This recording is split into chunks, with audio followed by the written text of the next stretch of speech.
Part 2. Geomorphic processes. There are two major processes that shape the land surface. These include the endogenic processes and the exogenic processes. Endogenic processes are internal land-forming processes that derive their energy from the interior of the earth, primarily from the geothermal heat. Geothermal heat on the earth's interior is through 1. Radioactivity of specific elements, tidal energy generated by gravitational attraction of the sun and the moon, and from rotational energy. The major types of endogenic processes include volcanism, metamorphism, earthquakes, crust warping, folding, and faulting. Exogenic processes. These are external land-forming processes which derive their energy from the potential energy from materials above the Earth's surface and from solar radiation. The action of exogenic processes results in wearing down, and hence they are considered as land-wearing processes or denudation processes. The main exogenic processes include weathering, mass wasting, erosion, and deposition. Denudation is a term that encompasses all exogenic geomorphic processes.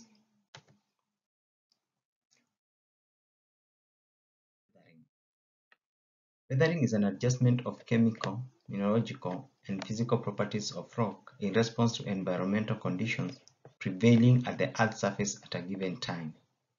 Weathering forms an appropriate place to begin looking at operation and effects of exogenic processes, since it gives rise to various landforms.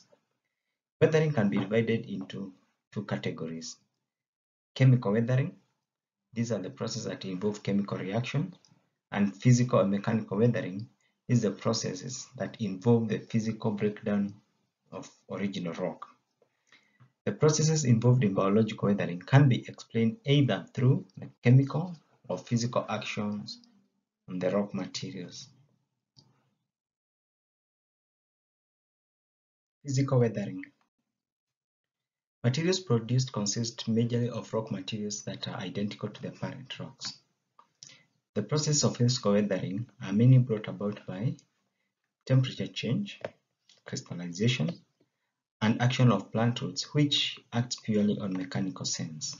Thus, physical weathering processes are always associated with some changes in volume. That is, processes that involve volumetric change in the rock mass, or processes that are related to changes in the volume of the materials introduced into the rock, particularly water or salt. Volumetric change in the rock mass. Processes involved include 1. Pressure release. In this case, some rocks are overlaid by thick layers of earth materials, subjecting them to considerable pressure. When the overlying earth materials are eroded, they leave the buried rock open, and as a result, the pressure is released, causing the rock to expand, or what we refer to as dilation. The rocks expand and eventually develop some cracks. The second one is insolation weathering, or what's referred as exfoliation. This occurs from thermal expansion and construction due to fluctuation in temperatures, that is, very high daytime temperatures and very cold nights or very low night temperatures. This results in the peeling off of the rock surfaces, a process known as exfoliation. Contraction and expansion occur because of 1.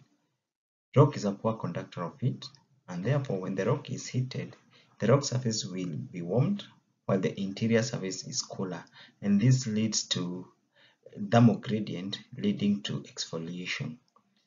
Also, expansion is caused by differential thermal expansion of individual minerals.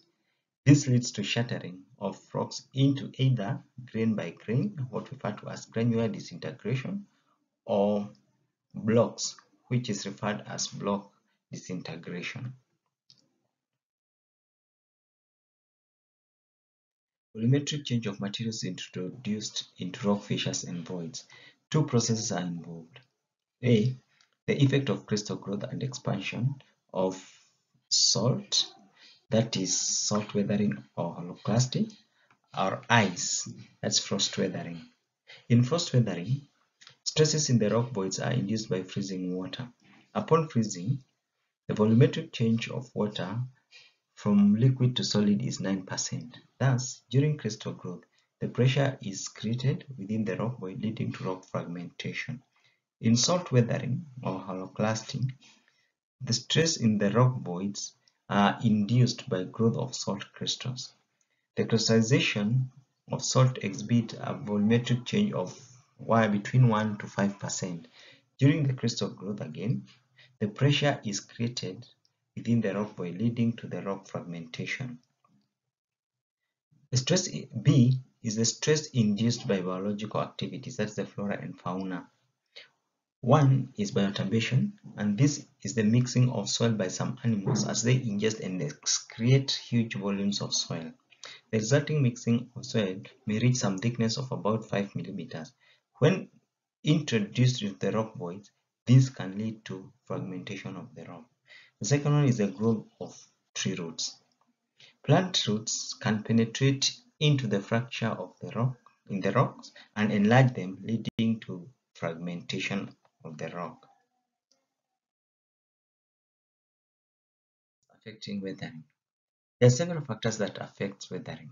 One of them is climate. Water is important both in chemical reaction as well as physical weathering. Temperature controls the rate of weathering. For instance, thermal expansion are particularly effective in desert, and this because during daytime the temperatures are very high, leading to expansion, and at night the temperatures are very low, leading to contraction. As a result, this leads to exfoliation. Also, increase in temperatures of 10 degrees Celsius can cause a 2.5 increase in the rate of chemical reaction, and therefore chemical weatherings are limited in cold and dry regions. The other factor that affects weathering is geology. Mineralogical composition greatly affect the rates of weathering. For instance, limestone and granites are susceptible to chemical weathering processes due to their mineralogical composition. The presence of joints and bedding planes in rock also provide lines of weakness which can increase weathering. In addition, the presence of joints allow water to enter the rocks and thus increase the rate of chemical weathering. The grain size also influence permeability of the rock. Coarse-grained rocks tend to experience greater rates of weathering.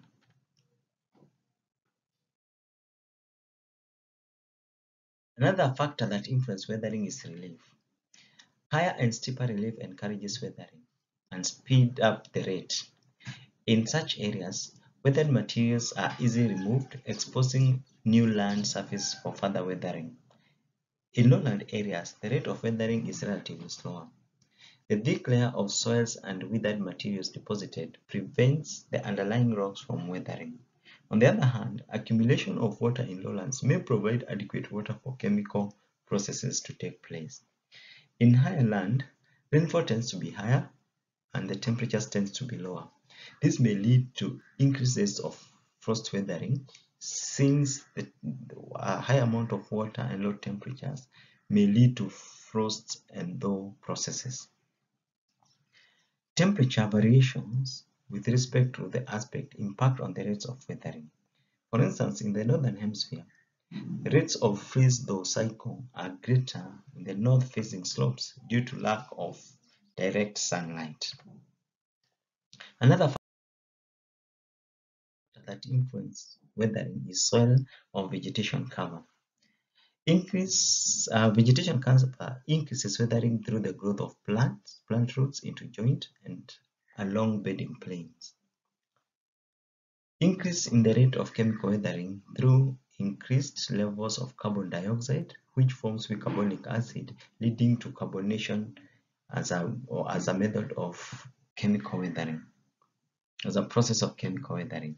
In some instances, the insulating effects of vegetation can reduce weathering rate. For example, Vegetation help maintain constant temperatures, hence reducing the likelihood of insolation and frost weathering. That is, areas that are sheltered by plant may have constant temperatures, and therefore this reduces the likelihood of rocks being exposed to very high temperatures during daytime and very high cold temperatures at night, and this reduces the rate of insolation or exfoliation. The other factor that affects weathering is human activities. Human activity generally causes concentration of chemical pollutants in the atmosphere, and as a result, this leads to formation of acidic rainfall, which consequently triggers chemical weathering. Also, human activity directly breaks down rock during construction.